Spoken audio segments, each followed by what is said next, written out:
dulu basicnya di sekolah menengah farmasi. Yang dulu kalau zaman dulu itu SPK, di situ kan SPRG. Sekarang kalau nakes kan minimalnya harus D3, pendidikan vokasi namanya kalau D3 kan, sama pendidikan yang levelnya lebih tinggi. Kemudian itu PNS, kemudian saya tugas belajar ke Jakarta di Universitas Pancasila. Nah, itulah saya mulai sama seperti adik-adik.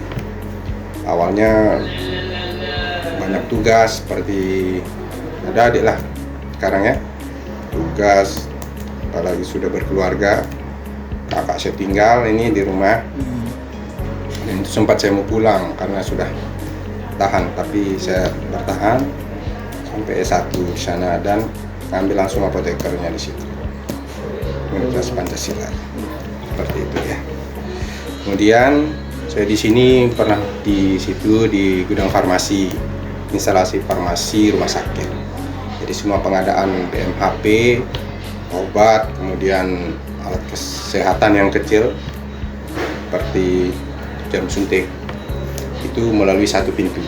Jadi ke instalasi farmasi. Kemudian saya juga sudah di puskesmas juga sudah, kemudian di pelayanan di apotek depan itu, menghadapi pasien sudah. Dan tahun 2024 bulan Juni saya diberikan tugas sebagai kepala ruangan ini. Di sini itu ruang sterilisasi. Jadi alat-alat gunting, bedah nanti mungkin pada waktu PKPA nanti bisa tahu lah bagaimana proses sterilisasinya, jalurnya harus kemana, mesin-mesinnya di dalam itu. Jadi kalau masuk ke dalam itu harus kayak pakaian yang ya APD lengkap. Seperti itulah perkenalan sama saya. Itu sudah anaknya 3, ini paling besar, adiknya kelas SMP, terus paling kecil cewek kelas 6. Dah itu aja ya, Dek. Ya. Oke, kita lanjut. Pertama. Silahkan adik Gatpan, adik ini semua harus profesional ya. Siap. Silahkan Dek. Mungkin untuk di bidang sterilisasi ini ya. Ya. Mungkin dari Bapak sendiri bagaimana tantangan yang sering Bapak hadapi, terus bagaimana Bapak sebagai apoteker itu menindaklanjuti tantangan tersebut? Oh iya, ini pertanyaan bagus ya. Unit ini namanya unit CSSD, Center Sterilisasi Supply Department atau sterilisasi sentral. Kok bisa seorang apoteker ke CSSD? Jadi pertanyaan kan? Iya. Kenapa nak ke obat?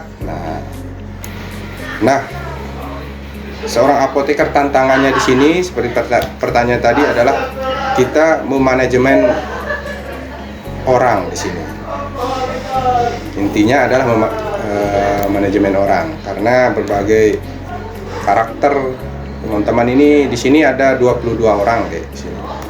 Jadi karakternya ada yang keras, ada yang dimarahin sedikit nangis, banyak berbagai macam. Nah, itulah seninya belajar di situ. Kepemimpinan kan pasti diajarin kan? Nah, di situ. Yang paling penting adalah selain pintar, misalnya mungkin adik pintar. Artinya itu kurang lengkap kalau hanya pintar. Tetapi yang penting di dalam suatu organisasi adalah etika, attitude. Ya, itu penting. Kemudian tantangannya itu tadi pertama orang ya. Terus yang kedua adalah sistem. Tantangan sistem. Kalau di sini dulu sebelum saya di sini itu sistem manual semua di sini ya. Ini mencari jawabannya harus sesuai di lapangan ya. Iya. Sistem manual, jadi pencatatan apa segala macam itu dicatat manual. Nah, kalau pencatatan secara manual ini akan berdampak pada banyak persoalan. Disiplin, misalnya disiplin petugas yang tidak disiplin mencatat. Nah, itu susah, report datanya pada akhir bulan itu jadi susah. Nah, efektivitas dan efisiensinya juga agak lama dia prosesnya kalau manual. Kehilangan data, kehilangan alat itu kemungkinan besar terjadi. Karena manual kan, biasa saja kertasnya hilang, matilah. Nah, Pada awal saya di sini tuh karena kita sudah diajarin bagaimana berkembang ya. Iya. Nine Star Farmasi sudah di 10 star. 10 sekarang. 10 star sekarang, Pak. 10 sekarang. Apa tambahannya itu? Entrepreneur. Iya, entrepreneur. Mungkin ini entrepreneur. Nah, bagaimana kita tentunya berkembang lah, memimpin kan. Membuat sebuah inovasi supaya sistem pengelolaan instrumen di sini itu harus digital. Baca undang-undangnya, kalau undang-undang kesehatan kalau tidak salah nomor 17 ya tahun 2023 itu bahwa pelayanan kesehatan termasuk kita nih farmasi, apoteker tuh di harus ada transformasi digital dan terintegrasi. Jadi ini bisa dilihat di sana nyangkut gitu ya. Nah itu maunya pemerintah sesuai undang-undang. Jadi besok mungkin adik-adik kan sekarang masih mungkin kedepannya tambah keren lagi. Nah lah itu tantangannya Dek jadinya. Tapi tantangan-tantangan itu membuat sebuah inovasi. Ini namanya inovasi ini. Aduh, ini. Udah ada baca di situ. ini inovasi yang saya buat setelah ada masalah yang saya temukan di sini. Dan ini oleh rumah sakit dilombakan. Alhamdulillah dapat juara 3 di tingkat kota dan juara 3 di tingkat nasional. Ya, ayo silahkan. Oke, jadi Pak, karena Bapak kan sudah berpengalaman lama nih menjadi seorang apoteker itu Pak. Jadi pertanyaan yang ini tuh bagaimana sih peran atau tanggung jawab seorang apoteker itu di rumah sakit dalam mendukung bidang pelayanan kesehatan gitu Pak? Tanggung jawabnya? Ya, peran pertanyaan bagus ya. Baik.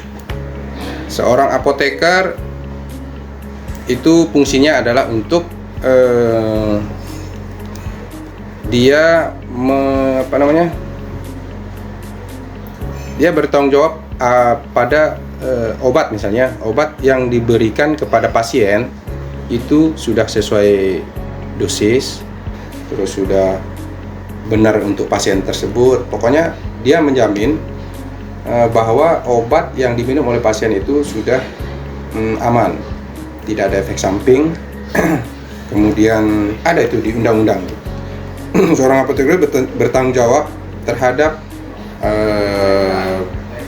obat yang dikonsumsi oleh pasien, harus aman. Kemudian obat-obat yang diedarkan atau diresepkan oleh dokter di rumah sakit itu harus ada badan POM-nya, tidak obat palsu. Kemudian harus expirednya harus tidak expired gitu ya. Kemudian kan peredaran obat palsu banyak juga kan. Jangan sampai seorang apoteker itu lebih mengutamakan harga yang murah padahal obat itu tidak berkualitas.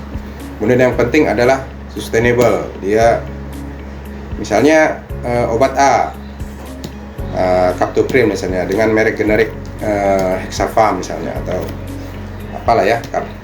Obat Captopril ini kalau kita pilih harganya lebih murah tapi tidak kadarnya itu setelah diperiksa oleh Badan POM tidak sesuai dengan kadarnya. Nah, itu yang jadi permasalahannya. Di sini apoteker itu menjamin bahwa pengadaan obat yang diberikan kepada pasien dan diresepkan oleh dokter itu betul-betul kadarnya sudah sesuai, kemudian tidak ada efek samping. Nah, itu tanggung jawab apoteker. Jadi menjamin bahwa pasien itu diberikan terapi sesuai dengan ini dan tidak ada efek samping, kemudian dan lain-lain lah. Untuk yang pengadaan, jadi itu tadi seorang apoteker itu mulai dari menjamin bahwa obat yang didistribusikan itu sudah terregistrasi POM, kemudian tidak obat palsu dan sustainable. Dia memilih jenis obat yang ketika habis kemudian di ordernya itu tetap ada, jangan beda seperti itu. Pertanyaan selanjutnya, itu apa sih keterampilan yang harus dimiliki untuk menjadi seorang apoteker yang baik gitu di instalasi rumah sakit? Instalasi farmasi apa? Instalasi farmasi. Instalasi farmasi. Iya, Keterampilan ya. keterampilan. Oke. Kadang apa yang kita dapatkan teori apa praktik di waktu kuliah semester 1 sampai besok nih itu kadang tidak sesuai dengan di lapangan. Tapi nanti kan ada setelah apoteker kan adik-adik PKPA nanti kan. PKPA, nah itulah nanti adik-adik bisa membaca di lapangan itu. Keterampilannya macam-macam. Ada 10 star farmasi itu ada long life learner ya, long life learner. Nah, sebenarnya keterampilan ini bisa didapat dari pelatihan seminar sebenarnya. Kemudian apa lagi ya? Seperti itulah ya. Jadi di lapangan itu bisa belajar berkreasi. Kemudian apa namanya? Keterampilan komunikasi sebenarnya yang penting. Jadi ada namanya di sini kalau apoteker itu komunikasi interprofesionalitas itu apa namanya? Ada komunikasi kita dengan dokter harus dijaga jangan sampai ini ya. Itu penting itu keterampilan komunikasi. Jadi misalnya dokter ngeresepkan obat A, kemudian obat ini tidak ada. Sebagai seorang apoteker apa? Pertama adalah kita berkomunikasi dengan dokter. Dok, mohon maaf, ini obatnya kebetulan lagi kosong. Kami menawarkan produk lain dan seperti itu. Nanti itu penting sekali ini, ya komunikasi interprofesionalitas, antar profesional, ya, perawat, dokter spesialis, ya. Sip, sudah terjawab deh. Oke, silahkan. Selanjutnya pertanyaan selanjutnya itu kalau misalnya terjadi suatu kekosongan stok di rumah sakit, bagaimana sih perannya apoteker itu menentukan alternatif obat apa yang digunakan dengan mutu yang sama tapi juga tetap dengan harga yang ekonomis. Ya, mantap nih, langsung ke intinya ya. Oke. Kita sekarang ngomong tentang seorang apoteker menjadi seorang memberikan pelayanan manajerial, artinya mulai dari pengadaan, kan? Iya.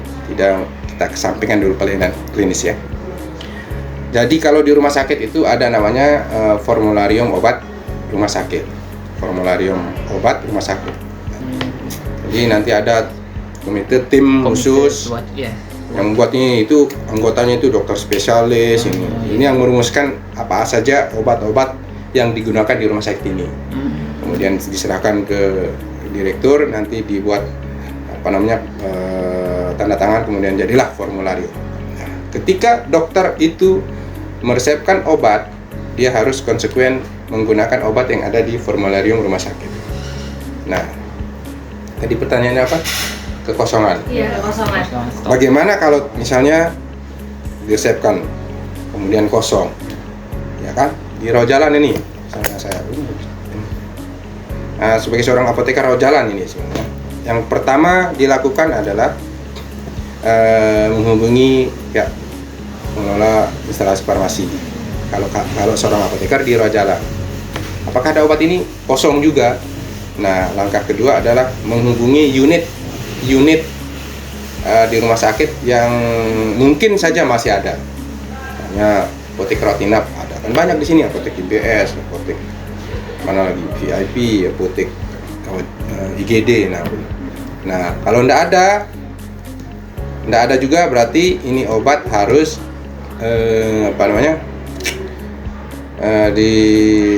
tidak langsung di copy resep, sebenarnya harus dikomunikasikan. Balik lagi pertanyaan itu, dikomunikasikan ke dokter. Nah, seorang apoteker juga harus mempunyai evidence base, harus banyak baca jurnal ya, karena mengusulkan untuk mengganti obat itu dokternya lebih paham. Apa dong kalau kita tidak bisa jawab, malu juga kita kan. Nah, harus baca evidence base. Nah ini dok, ini kebetulan senyawanya sama gitu kan. Akhirnya kalau oke ACC sudah, kita ganti sesuai ACC dari dokter, kemudian di resep itu kita tulis ACC dokter, ditulis di lembar resepnya. Seperti itu. Kalau seperti itu langkahnya ya. Kalau misalnya kekosongan obat terjadi. Nah, untuk menjaga supaya kekosongan itu tidak terjadi, kita ada sistem Pareto. Nah, mungkin ya, pernah belajar sistem konsumtif. Oh belum. Itu mungkin semester ini. Iya. Sistem konsumtif itu berdasarkan riwayat pemakaian sebelumnya. Konsumsi. Jadi 3 bulan kemarin biasanya saya order 10 nih. Nah, kita ikuti aja. Itu metode konsumtif namanya ya. Nah, kemudian metode Pareto A, Pareto B. Jadi mana obat-obat yang fast moving dan slow moving atau dead stock namanya. Dead stock itu udah mati tuh. Dead stock. Rugi dah ini. Jangan diorder lagi kalau yang dead stock tuh. Kalau slow moving itu order tapi tidak banyak. Karena keluarnya kan slow dia bikin rugi aja. Order cuma 1 aja dah. Nah, kalau fast moving itu yang harus diorder terus, nggak ada itu. Nah, itu namanya sistem Pareto nanti jelaskan ya, tapi paling tidak sudah bisa paham ya. Nah, ada metodenya memang kalau pengadaannya untuk menjaga supaya tidak terjadi kekosongan. Ada 3 metode sebenarnya, tapi yang satu itu jarang. Yang paling sering itu metode konsumtif dan metode Pareto. Silakan deh. Selanjutnya, apa aja sih prosedur yang dilakukan seorang apoteker untuk menjaga mutu dan keamanan obat selama proses penyimpanan di instalasi farmasi. Mantap. Oke, ini kita berbicara pelayanan manajerial lagi ya, karena menyangkut penyimpanan ya. Oke. Untuk menjamin mutu, ya kan? Ya, di rumah sakit ini penyimpanannya dilakukan dengan FIFO. Ya. First in, first out. Oh iya. Info Jadi, first out. Oh itu baru tanya itu nanti. Kalau FIFO first expired, first. Kalau yang expirednya lebih cepat itu yang harus dikeluarkan. First expired, first out. First in, first out. FIFO. Kalau high alert, Lasa. Tahu. Apa? Look alike, sound alike. Kelihatan sama, Kenapa? terdengar sama. Oke. High alert apa? High itu tinggi, alert. Waspada, alert. Peringatan. Iya. Oke, obat-obat dengan kewaspadaan tinggi. Oh. Seperti apa? Misalnya infus yang kental, HCl 3%. Itu kalau salah ambil, mati pasien. Tanggung jawab siapa? Apoteker. Makanya di obatnya itu harus ditempel high alert. Jadi 2 kali cek, double check biasanya. Nanti belajar ya. Yes. Gitu. Jadi kalau untuk penyimpanan alat obat-obat ya, tadi yang ditanya itu kita yang penting intinya kalau saya jelaskan satu itu agak lama ya. Kita sesuai SOP. SOP-nya itu berdasarkan apa? Berdasarkan peraturan kefarmasian. Ada pembuatan kefarmasian ya. Mulai dari itu tadi high alert, harus disimpan obat dengan kewaspadaan tinggi yang punya efek terapi sempit namanya. Jadi begitu minum langsung cepat kayak dikuksin gitu. Obat-obat jantung. Kemudian apa lagi? Nah, kayak gitu ya. Nanti bisa kedepannya bisa tahu lagi. Kemudian yang Lasa tadi ambil resepnya metoclopramid, diambilnya acetazolamid, mit salah ambil ini pasien bisa dituntut kita itu. Kita ini sebenarnya harus Teliti. ya, itu asal penyimpanannya harus obat acetazolamid, ada 2 obat selain Lasa itu baru ya itu metoclopramid harus ya. Nah penyimpanannya itu ya kalau di sini, kemudian suhunya seperti tadi, suhu ruangan itu kalau 27 derajat ruangannya. Kemudian itu ruang yang di kulkas tadi apa namanya, insulin. Nah, itu harus di situ ya, di suhu 2 sampai 8, dan itu pencatatannya harus setiap hari. Apa yang dicatat itu suhu kulkasnya. Kita tidak nyatat, taunya putus kabelnya, rusak obatnya. Nah itu tadi masuk lagi ke pertanyaan siapa tadi, yang tanggung jawab apoteker menjamin bahwa obat itu harus mutunya, misalnya insulinnya udah beku disuntikan ke pasien. Semua sih pertanyaannya gitu ya. Itu tadi apa namanya, kemudian ruang produksi B3 bahan berbahaya dan beracun. Seperti apa? Betadin, alkohol, kemudian bahan-bahan kimia buat produksi. Nah, itu nanti lemarinya disimpan berwarna kuning. Harus ada MSDS-nya, material safety data sheet. Nah itu, misalnya ini alkohol, ini sudah, misalnya harus ada MSDS-nya di sebelahnya di lemari. Alkohol kena mata, gimana cara penanganannya, itu sebenarnya banyak sebenarnya yang harus dijelaskan, tapi intinya saja ya. Oke, apa sih perbedaan pekerjaan yang dilakukan apoteker di rumah sakit dan di klinik atau di apotek itu? Jadi perbedaannya itu apa sih yang di apotek swasta misalnya dengan rumah sakit? ya. Bagus sebenarnya. Apoteker di apotek, apoteker di rumah sakit. Oke. Seorang apoteker di swasta apotek ya, itu memang apotek itu berdiri atas izin dari apoteker. Nah, begitupun sebenarnya apotek rawat jalan juga harus ada apoteker di situ ya. Tadi perbedaannya ya. Pada intinya sama ya, pelayanan kepada pasien. Di apotek misalnya apoteker bekerja di swasta nih, melayani pasien juga kan. Nah kemudian di sini juga melayani pasien atas resep dokter, kan sama.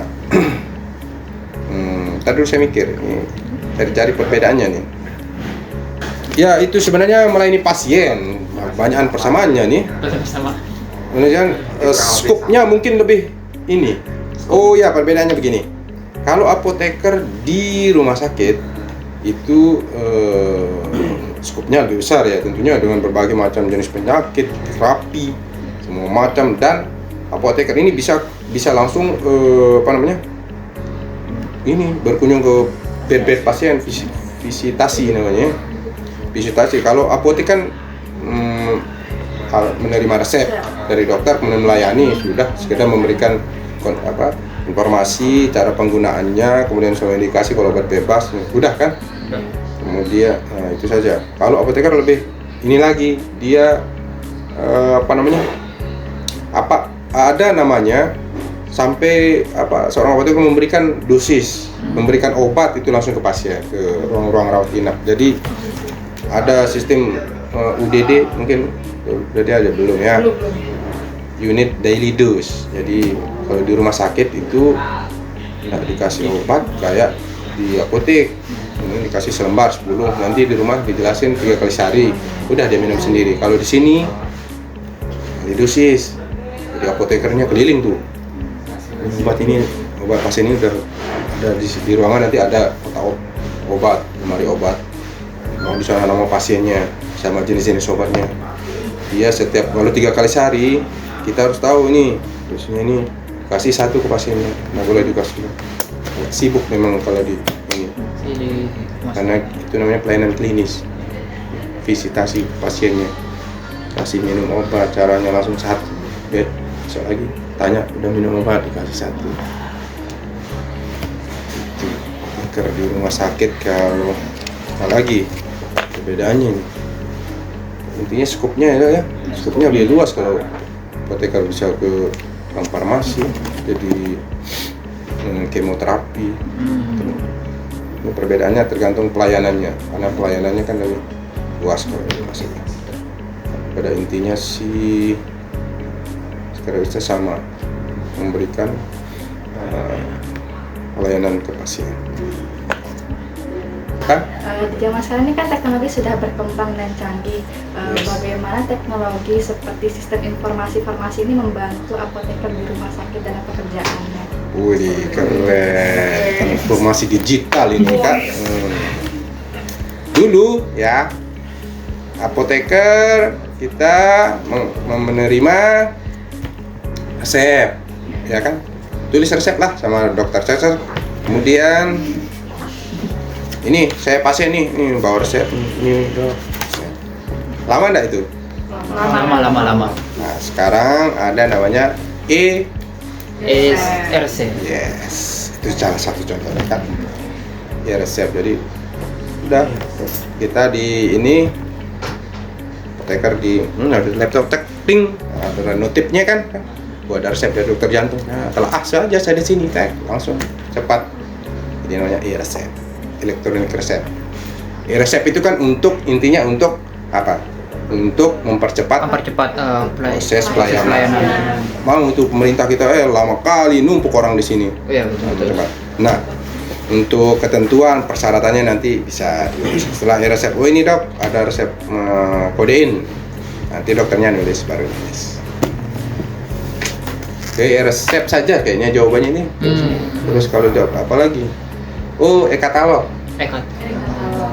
Katalog. Kalau mewakili saja ya, kalau apoteker pelayanan klinis itu resep. Tadi kan resep ini apa? Ada juga rekam medik.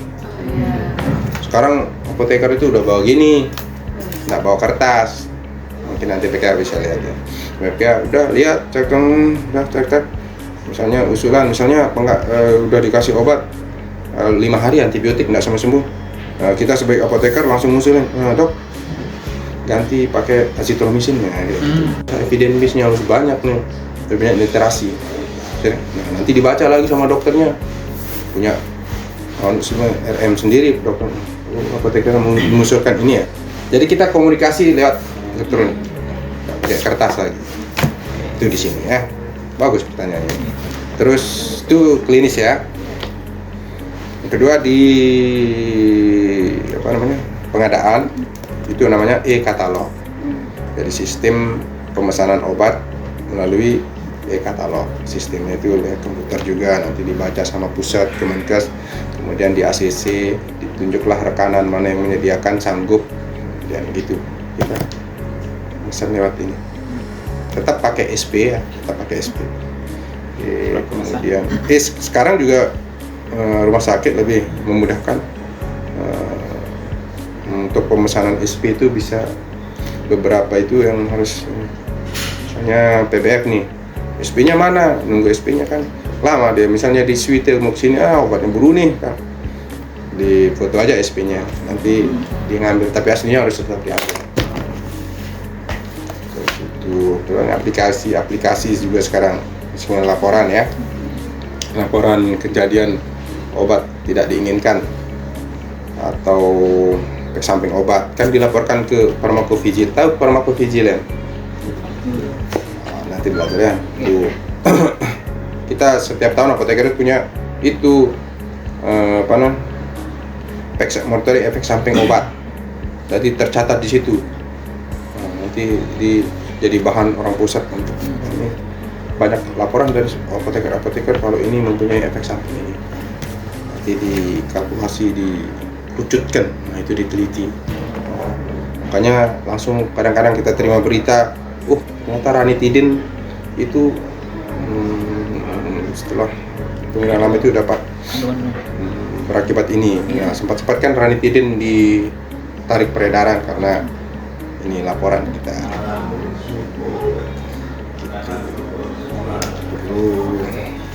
Oke Pak, pertanyaan terakhir nih. Siap. Penutup. Mungkin apa pesan atau saran untuk kami mahasiswa farmasi yang nantinya ingin bekerja sebagai apoteker di rumah sakit? Rumah sakit ya? Iya. Oke. Mantap banget. Mantap Bang. saran yang paling saya garis bawahi itu adalah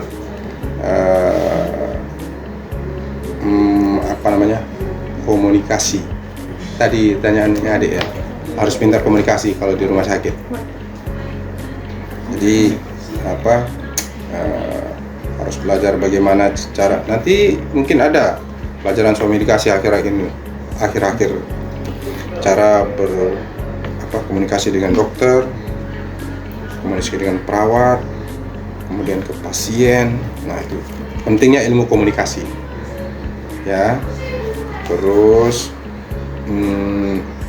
sama itu long life learning. Ada dua sebenarnya. Long life ini penting soalnya ilmu pengobatan tuh terlalu berubah ya. Terus ya terapi untuk diabetes saja sekarang sudah bergeser karena terapi awalnya itu ya. Iya. Jadi ya long life learning itu yang penting, jurnal yang pentingnya. Terus yang paling penting 3 dah ya, itu tadi etika itu penting. Tidak ada gunanya kalau ini kita pintar ini tapi attitude-nya ini ya rendah hati lah ya. Tidak apa-apa kita dibilang nggak masalah, yang penting kita jaga etika. Siap. Oke. Adik Gatpan. Oke. Siap, itu saja saran dan kesan, enggak usah ya, saran aja kan. Iya, saran aja Pak. Itu saja Dik. Jadi saya pesan masuk samaan, keluarnya juga samaan, belajarnya sama-sama, tidak ada yang sulit kalau punya semangat dan ini ya. Terus gas, orang bisa kenapa kalian nggak bisa? Ya, betul. Kan? Pasti bisa lah. Ya. Oke Pak. Oke adik-adik, siap. Terima kasih atas waktu yang sangat berharga ini Pak. Siap, Belajar siap. banyak sekali tentang apotek yang awalnya kami Yes. dasarnya tentang, masih banyak lagi di dalamnya, ternyata Ya, banyak masih banyak sih. yang perlu dipelajari. Ya. Semangat, siap. Oke, terima Kita kasih. foto bersama apa bagaimana nih? Boleh. Ya.